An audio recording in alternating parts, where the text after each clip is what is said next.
राहून सुद्धा अण्णांसाठी आलेले आहेत, त्यांचेही धन्यवाद देतो. पुढील वक्त्यांना बोलवतो मी. माझे 2 शब्द राहून गेले, फक्त ऐकून घ्या.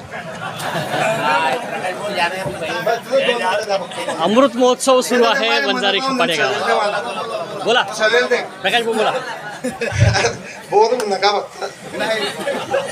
मी लहान होतो या गावामध्ये घुंगरू बांधून नाचायचो, घुंगरू माड कानबायामध्ये. आणि मडीमध्ये जेव्हा जातो ना, कांबड्याच्या मळ्या होत्या, म्हणजे भिंत नव्हती, कांबड्या होत्या. तिथं गल्लाच घेऊन जायचो, तिथं पुंजे टाकून आला होतो. आता माझा चव्हाच्या गावात राहिलाय. अण्णांच्या कडे खांद्यावर फिरले तरी अण्णांच्या डोक्याची मालिश करत अण्णाला 10 पैसे द्यायचे आणि इथं गुड शेकन द्यायचे. मी सणाने अण्णाचा घाललेला. चिबू दिवाळीच्या दिवशी यायचे सगळ्या मुलांना. चिबू 2 रुपये 3 रुपयाचा काहीतरी फटाक्याचा बॉक्स याचा, मिक्स फटाक्याचा, तो सगळ्यांना द्यायचे. इतकं म्हणजे आनंद, मी इतका जीव वाळा होता.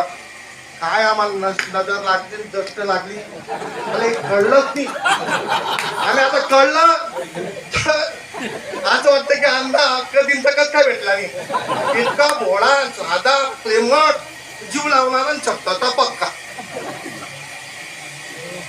अण्णा शेतकरी नव्हते, आदर्श शेतकरी होते. तांदूळ पिकवला का तुम्ही कोणी? अण्णा तांदूळ पिकवतो. 1 नंबर आला, 1 नंबर. आकाशवाणी त्या काळामध्ये आवडीने लोक 7 वाजता वाजायचे. आकाशवाणी